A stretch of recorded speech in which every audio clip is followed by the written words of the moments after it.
由金马奖的影后谢盈萱主演的台语歌剧《俗女养生记》，到台南后壁区金寮老街，就经有260年历史的古厝去取景。花市的总经理专工到现场探班，搁找当地名产去加菜，要祝福收视率会当一飞冲天。开始拍片，所有人拢真专心。开机。 虽然敢若几秒钟镜头尔，导演感觉袂使，就爱顶来。男女主角嘛真敬业。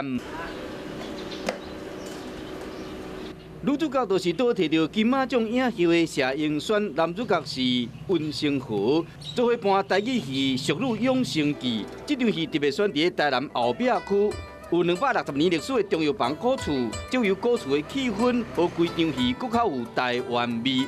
伫拍片期间，花市总经理庄宏嘉阁专工去探班，找当地名产冰糖酱鸭为剧组加菜慰劳一下。我们这个收视一飞冲天，我们导演是不是很厉害？匠心独具。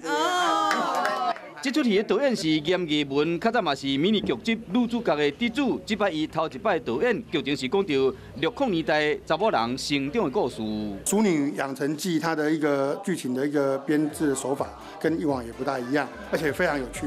规出戏分做10集，每集1点钟来播出，是改编台湾原创 IP 故事散文的《俗女养生记》，是一出值得期待的好戏。